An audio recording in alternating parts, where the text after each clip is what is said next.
Evitou uma agressão e acabou baleado. Um policial militar levou 2 tiros ao impedir que uma mulher fosse agredida pelo ex-marido em Vila Velha. Padrasto que estuprou e matou menina é condenado a mais de 28 anos de prisão. A mãe da pequena Isadora também responde pelo crime em maio do ano passado. Pedreiro reage a assalto e é esfaqueado na Serra. A vítima chegou a lutar com os bandidos na tentativa de evitar que eles levassem R$ 1.500 em dinheiro. Já no bairro Itaquari, em Cariacica, um policial reagiu e acabou matando um assaltante. O comparsa também foi baleado. Madrugada de acidente. Motociclista perde o controle, bate em calçada e morre na rodovia Norte-Sul, na Serra. Ladra de fraldas, acreditem, uma mulher invadiu a casa em Vitória e saiu tranquilamente levando o estoque do enxoval. Família é presa por esquema de venda de diplomas falsos no norte do estado. E o TN traz ainda um passeio na feira para falar dos benefícios desta delícia, o caldo de cana. E o encanto do violoncelo. Lucas faz parte da Orquestra Capixaba e corre o mundo levando boa música. A gente volta rapidinho.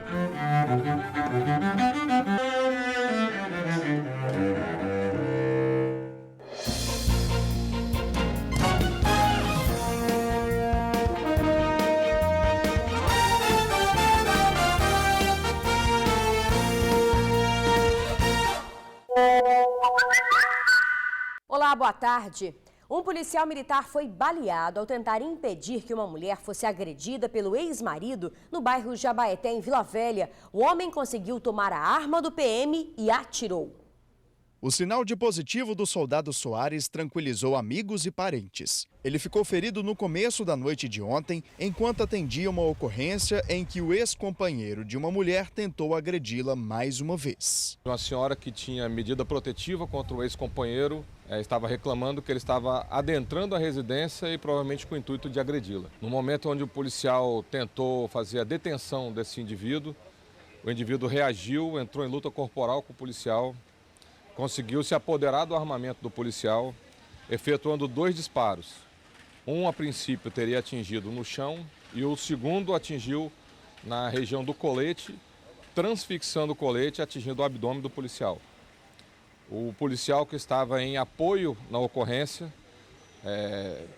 efetuou os disparos para conter a agressão desse elemento, que atingiu um disparo na região do braço e outra na região abdominal, que foi o suficiente para cessar a agressão. O fato foi registrado em um condomínio do bairro Jabaeté, região de Terra Vermelha, em Vila Velha. Inicialmente, o PM foi socorrido pelo helicóptero da corporação para o Hospital da Polícia Militar e depois foi transferido para o Hospital São Lucas, em Vitória. E graças a Deus está bem de saúde, vai superar essa lesão, essa agressão, e isso é importante a gente constar, que um policial militar em serviço arrisca a sua própria vida para proteger pessoas que ele sequer conhece. A mulher foi encaminhada aqui para o Departamento de Homicídios e Proteção à Pessoa, onde prestou depoimento. Já o ex-marido dela foi socorrido para um hospital de Vila Velha, onde passou por cirurgia ainda durante a noite. Bem, o suspeito continua internado sob escolta e será encaminhado ao presídio assim que receber alta. A Justiça condenou o padrasto da menina Isadora a 28 anos de prisão. O crime foi em maio do ano passado. A criança de 2 anos e 4 meses foi torturada e estuprada pelo jovem Michael Leles, de 29 anos. A mãe da menina, Maria Isabel, de 22, também foi condenada pela Justiça, só que há pouco mais de 2 anos, e vai responder em liberdade. Laudos comprovaram que Isadora teve o braço quebrado, órgãos internos rompidos e ainda foi vítima de abuso sexual. O acusado segue cumprindo a pena na penitenciária de Vila Velha. Uma tentativa de assalto acabou mal para 2 bandidos ontem à noite em Cariacica. Um policial civil reagiu e baleou os suspeitos. Um deles morreu na hora. A tentativa de assalto terminou com um morto e outro ferido no bairro Itaquari, em Cariacica. Os 2 bandidos foram baleados por um investigador da Polícia Civil que estava reunido com familiares e amigos na porta desta casa. Em um vídeo gravado logo depois da tentativa de assalto, o policial conversa com um dos criminosos que aguardava socorro no chão. Ele teria sido baleado com pelo menos 5 tiros. Era por volta de 7h30 da noite quando tudo isso aconteceu. A família estava aqui na porta de casa quando os 2 homens chegaram a pé e anunciaram o assalto.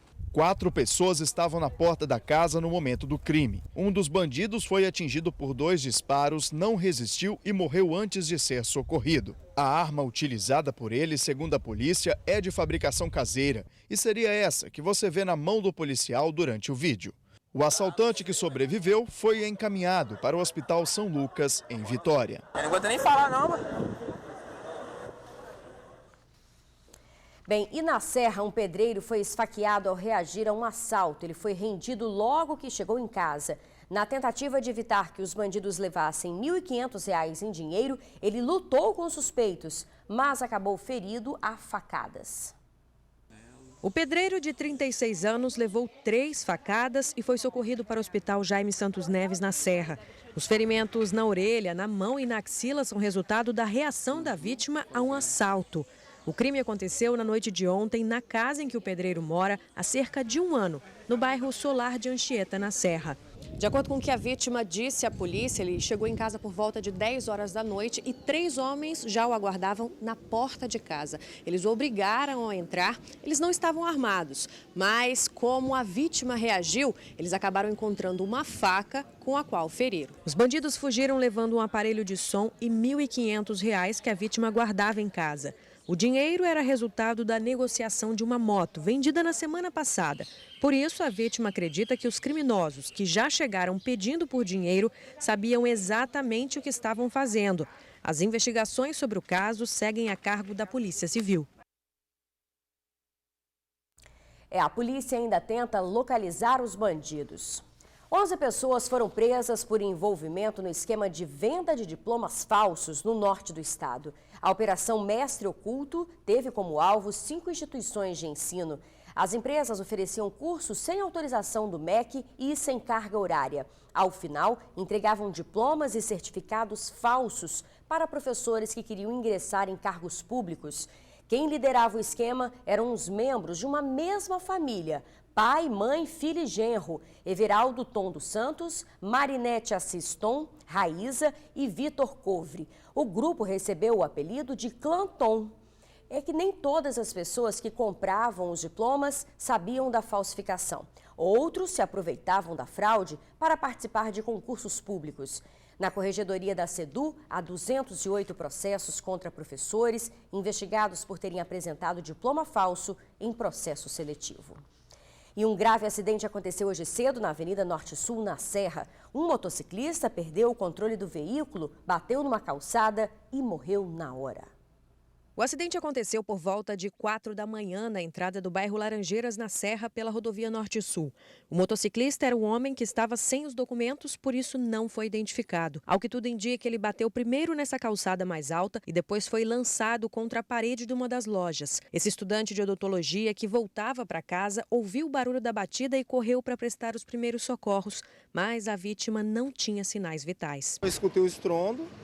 Na hora que eu cheguei aqui, ele já estava caído no chão, o rapaz já estava socorrendo ele, já estava virado, sangrando muito. Tentei ver. Mas ele já não tinha mais vida? Não, na hora que eu vi, os sinais vitais dele já estava 0. Até às 8 da manhã, quando o corpo foi removido, o trânsito ficou lento no sentido do bairro. Quem mora na região afirma que, principalmente durante a madrugada, os motoristas costumam exagerar na velocidade e os acidentes são constantes. Tem uns que não respeitam não, eles passam direto. Com os moradores aqui da região, a falta de respeito à sinalização e as pessoas no trânsito nesse trecho aqui é algo bastante comum. A velocidade também. Inclusive, me disseram que essa calçada aqui foi suspensa porque o dono da loja não aguentava mais a quantidade de acidentes de pessoas que batiam aqui e entravam direto na loja. E o trânsito hoje cedo ficou tumultuado na orla de Camburi. Um carro modelo Peugeot 207 pegou fogo e assustou quem passava pelo local. O motorista disse que outros motoristas sinalizaram avisando que saía fumaça do veículo. Ele parou, tentou apagar as chamas com o extintor, mas o fogo se alastrou rápido. Os bombeiros foram acionados e conseguiram conter o incêndio. O carro não tinha seguro. Ninguém se feriu. Agora vamos falar sobre o atendimento gratuito na área da saúde. Estudantes de fisioterapia de uma faculdade de Vitória colocam em prática o que aprendem nas aulas. E o melhor, estão ajudando pacientes a tratar dores crônicas e nas articulações. É jogando que Andréia recupera a independência. O AVC comprometeu todo o lado esquerdo do corpo da ex-cerimonialista. Mas aos poucos, Andréia evolui. Há 3 anos, realizando a fisioterapia neurofuncional, ela relata a evolução dos movimentos. Quando eu cheguei aqui, eu estava assim, praticamente assim, uma mulher morta, né? Na cadeira de roda, sem perspectiva nenhuma para a vida, né? E aqui eu melhorei muito. Eu falo que eu já estou quase 80%. Andréia faz parte de um grupo de pessoas que recebe tratamento gratuito em uma faculdade de Jardim Camburi, em Vitória. O serviço é promovido por alunos e professores do curso de fisioterapia. A gente faz uma avaliação junto com os alunos e a gente discute o caso clínico, então a gente prepara os objetivos do tratamento. Então muitos chegam na cadeira de roda, às vezes chegam com uma alteração da marcha, né, a capacidade de andar, até mesmo a capacidade de comer. Então, diante desses objetivos que são propostos, a gente vai trabalhar o desenvolver do paciente. A Andréia, quando chegou aqui para a gente, ela tinha um déficit muito grande na marcha e na utilização do membro superior esquerdo, né? Então, para poder comer, até mesmo fazer suas atividades de casa, né? Lavar louça, varrer. Então, hoje ela consegue andar de uma forma adaptativa para ela e executar os movimentos da vida de casa. José também está em tratamento há 3 anos. A síndrome dele afeta a musculatura. A fisioterapia auxilia no reforço dos músculos e evita a atrofia. Quanto mais a gente faz exercício para os músculos, onde tem fraqueza, eles melhoram um pouco mais. E a gente precisa de fazer isso. Porque a doença ela não tem cura, mas ela tem melhora. Se a gente se cuidar, automaticamente a gente vai ter uma qualidade de vida melhor. Além da fisioterapia neurofuncional, a faculdade oferece outros serviços gratuitos, como este daqui de saúde coletiva. Além de atendimentos voltados à saúde da mulher, fisioterapia infantil, dor crônica e dores nas articulações do ombro. São atendimentos gratuitos. Esse serviço está aberto a toda a comunidade, ou seja, de Jardim Camburi e a qualquer pessoa que mora em qualquer região. Serra, Cariacica, Vila Velha, que tiver a possibilidade de vir para ser atendido aqui, será muito bem-vindo. Por semana são realizados, em média, 80 atendimentos. Para cada caso, é criado um plano de atendimento. É necessária dedicação por parte dos profissionais, mas principalmente por parte do paciente, que será acompanhado pelo tempo que for preciso. Além do paciente, a gente também trabalha com o familiar também. Então, o paciente ele dispõe do tratamento durante 1 hora aqui e para o restante do dia a gente orienta com as atividades de vida diária, né? Então, a gente cobra tanto do paciente quanto do familiar. Eles dão muita atenção, né? Dedica o tempo deles com carinho a gente não tem nada que reclamar, só tem a agradecer porque o trabalho que eles têm feito é excelente. Muito bacana. Os atendimentos são feitos na Faculdade Estácio de Sá. Para saber sobre as vagas disponíveis e como participar, basta ligar para 3395-2929. Vou repetir, 3395-2929. Esse tipo de serviço é muito interessante porque ajuda, quem precisa e também contribui para o desenvolvimento do estudante. Além disso, também diminui a espera de quem depende de atendimento do SUS, não é verdade? E olha só o que faltava, uma ladra de fraldas foi flagrada saindo de uma casa em Vitória carregando uma sacola cheia do produto. Levou tudo que o casal tinha recebido dos amigos do chá de bebê do filho. Sacolas que você vê essa mulher carregando estão cheias de fraldas tamanho G infantil. Elas foram furtadas dessa casa que fica no bairro Ilha de Monte Belo, em Vitória. A mulher do vídeo é a própria ladra das fraldas. O pai do bebê, a quem pertence o material furtado, diz que a criminosa entrou no imóvel pouco depois que ele tinha saído. A pessoa que adentrou a minha casa para furtar entrou às 6h26, segundo as câmeras de monitoramento, ficou até às 6h36 e depois retornou às 7 horas e pegou as fraldas e o dinheiro na bolsa da minha esposa e uma peça de queijo em nossa geladeira. A família acredita que a criminosa se aproveitou da fragilidade desse portão, que não tem tranca, e entrou aqui nesse espaço. Ela foi observando e passou ainda por um outro portão, até conseguir ter acesso à casa. Aqui no quarto ela já sabia o que queria, veio até esse canto, pegou todos os pacotes de fraldas e foi embora. 10 pacotes, né, fraldas boas que a gente ganhou do chá de bebê, a gente se programou todo para dar uma festa bacana, em prol para juntar os amigos, reunir os irmãos da igreja, e fomos abençoados, né? Mas o maior problema nisso tudo não é o bem material, né? Que o bem material, Deus nos recompensa, Deus nos restitui, Deus nos dá a condição de estar comprando, mas é mais a violação do teu lugar de paz, a violação da tua intimidade, como entrou no quarto do meu filho, poderia meu filho estar lá dentro, aconteceu uma coisa pior, entendeu? Então você é violado dentro da tua paz, dentro da tua casa, da tua intimidade. O maior problema nisso tudo não é o bem material, né? Que o bem material, Deus nos recompensa, Deus nos restitui, mas a violação do teu lugar de paz, a violação da tua intimidade, como entrou no quarto do meu filho, poderia meu filho estar lá dentro, aconteceu uma coisa pior. A vítima registrou um boletim de ocorrência e diz que não tem ideia de quem seja a criminosa. E essa fechadura aí que ele está segurando é mais uma atitude de quem ainda tem medo do que pode acontecer. Ela foi comprada agora para tentar aumentar a segurança. É um absurdo mesmo, né? Quem tiver informações que ajudem a localizar a suspeita, ligue 181. Operação Cronos, mais de 1.000 pessoas foram presas em todo o país. Aqui no estado foram mais de 90 detidos por homicídios e feminicídios. O foco foi o cumprimento de mandados de prisão, principalmente de autores de crimes contra as mulheres.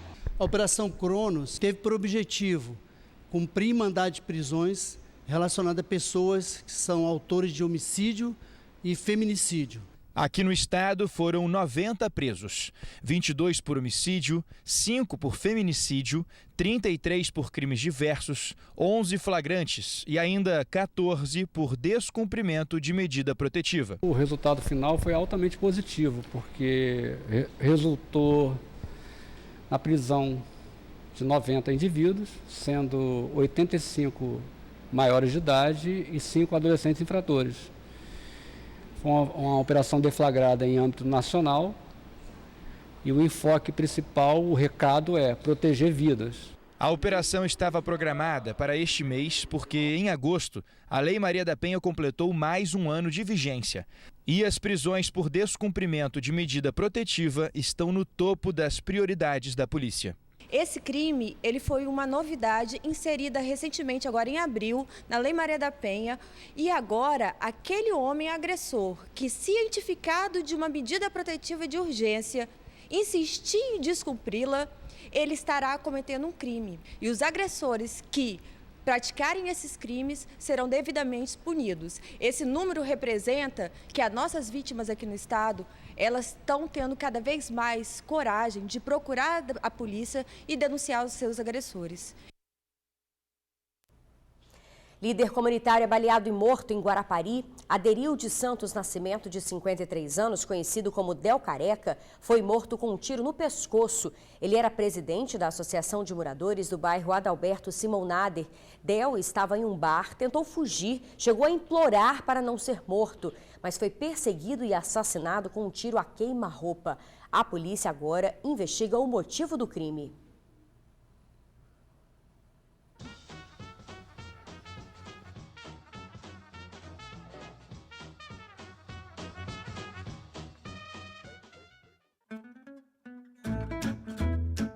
Programas favoritos para os frequentadores das feiras livres é dar aquela paradinha na barraca de pastel.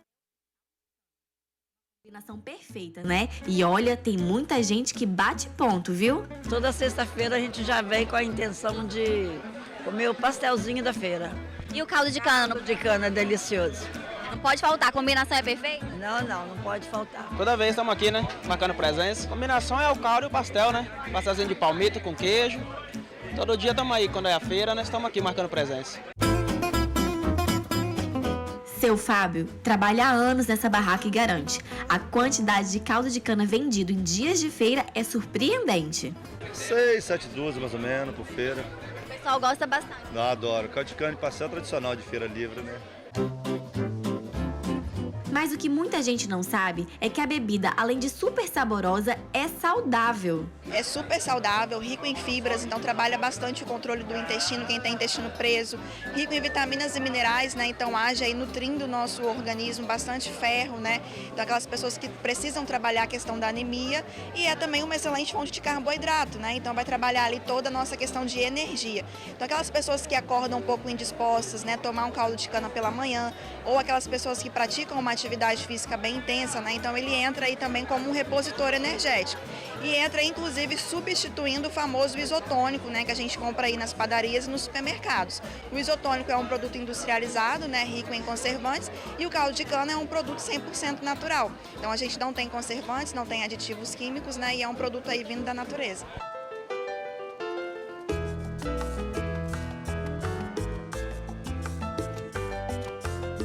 Uma curiosidade, dá para substituir o açúcar industrializado pela cana nas receitas de bolo, de suco, porque fica muito mais saudável. Sim, na hora que a gente vai adoçar um cafezinho ou na hora que a gente vai fazer o preparo de um bolo. E o bacana também é que a gente pode utilizar ele na hora que a gente vai preparar sucos, né? Então o caldo de cana com suco de limão fica muito gostoso, o caldo de cana com suco de abacaxi hortelã também fica bem gostoso. E nas próprias feiras a gente já encontra o caldo de cana não só purinho, mas também aí junto com esses sucos. Mas também é preciso ter cuidado. A bebida deve ser consumida com moderação. O caldo de cana ele é calórico, cerca de 200 ml dele tem mais ou menos 180 a 200 calorias. Então a gente não pode consumir em excesso, tá? Então quando a gente chegar na feira, 200, 300 ml no máximo e não mais de uma vez por dia. Os pacientes diabéticos é que tem que tomar bastante cuidado, porque por ser uma fonte de carboidrato, uma fonte de açúcar natural, ele pode aumentar a glicemia. Outra coisa super importante é observar a forma como a cana está sendo armazenada por conta do risco de contaminação. A gente tem que ficar bem atento na barraquinha que a gente vai estar comprando, se é uma barraquinha limpa, se essa cana ela não está exposta ao chão, né? Porque o chão é um chão contaminado, a própria jarra onde vai ser servida, o gelo que ele vai estar utilizando, se é um gelo que vem de uma procedência de confiança. Então a gente tem que estar sempre bem atento ao controle higiênico sanitário ali daquela barraquinha na hora que a gente vai estar consumindo o nosso caldo de cana. E a combinação caldo de cana e pastel, será que está liberado? Uma delícia, né? O que vale no processo de reeducação alimentar é a gente não consumir nada em excesso, tudo com equilíbrio e moderação. Então, uma vezinha por semana um pastel com caldo de cana na hora que a gente vier na feira, não tem mal algum. Agora é só seguir as dicas e fazer como o Pedro, aproveitar essa delícia. Eu gosto muito, porque é muito gostoso. Você imaginou já comer um pastel sem caldo de cana? Não, é muito ruim sem caldo de cana.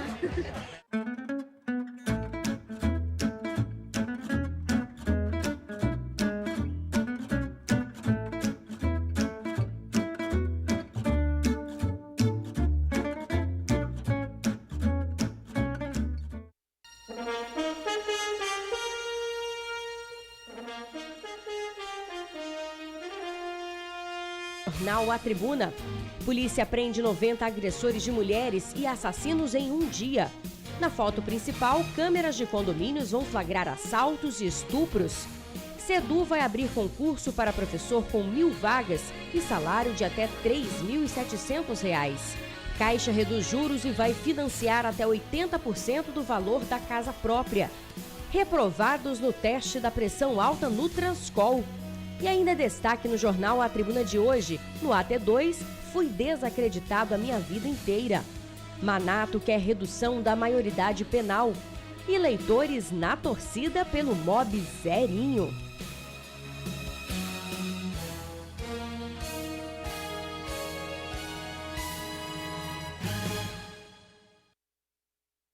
E a seguir, a boa música de um capixaba fera no violoncelo. O TN volta já.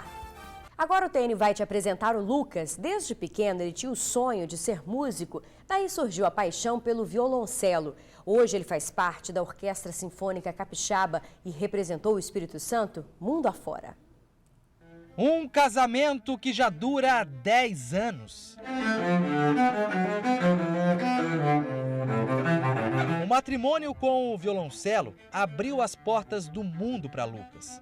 Ele foi aprovado num intercâmbio e vai estudar num dos conservatórios mais importantes da Europa, que fica na Finlândia, a Academia Sibelius. Aliás, ele é o primeiro capixaba a conseguir esta proeza. A Finlândia tem a tradição de formar grandes violoncelistas, né? Então, eu fiz a aplicação no começo do ano para essa universidade, que é bem concorrido. E graças a Deus deu certo e eu estou muito animado, uma expectativa grande de realmente estudar num grande centro, né? E para mim isso vai ser divisor de águas assim, para minha vida, para minha carreira. E acho que vai ser muito importante. Aos 14 anos, o jovem começou num projeto social de uma grande empresa de Vitória. Depois, participou da Orquestra Sinfônica do Espírito Santo, passou pela FAMES e até no semestre anterior estava matriculado no curso de música da Universidade Federal do Rio Grande do Norte. Só que lá atrás, o som que Lucas fazia dentro de casa não era tão bem recebido como hoje. Eu não entendia nada, né? Aí eu falei, Lucas, vai lá para baixo, meu filho, tocar lá embaixo para ninguém atrapalhar você. Ele foi insistindo, conseguiu tocar o hino. Nessa época ele tinha mais ou menos, acho que uns 6 anos. Quando ele acertou, a mãe dele queria outro instrumento, a mãe dele conseguiu comprar, entendeu? Depois disso ele descobriu que era o violoncelo. Depois do violoncelo, Deus abriu as portas para ele. O intercâmbio é de graça. Lucas não vai pagar para estudar, mas para se manter na Finlândia, ele vai precisar sim de dinheiro. Para isso, criou uma vaquinha online e a família ajuda como pode. Por exemplo, a avó faz feijão tropeiro para vender na região de Goiabeiras todo domingo. Lucas vai precisar juntar cerca de 20 mil reais. O esforço não é à toa, é que Lucas é motivo de orgulho para toda a família e vai deixar uma quantidade boa de saudades por aqui. Agora o coração vai apertar, mas vai ser por uma boa causa. A gente está muito feliz pela conquista dele. A viagem do Lucas para a Finlândia não deve ser encarada apenas como uma oportunidade, mas sim como uma desconstrução de paradigmas. Ele é um jovem negro que sempre morou na periferia, mas que viu na música uma ferramenta de transformação social.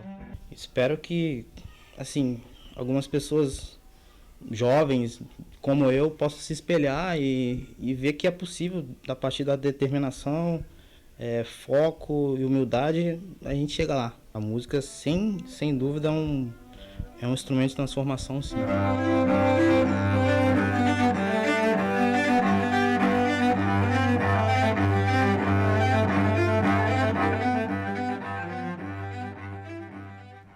Muito bacana, gente, vamos ajudar, hein? Para ajudar o Lucas é só acessar vaquinha.com.br. Boa sorte, vai dar tudo certo, Lucas. E o TN fica por aqui, uma boa tarde para você e a gente volta a se encontrar logo mais no Tribuna Notícias, segunda edição, que é às 7h20, hein? Até lá!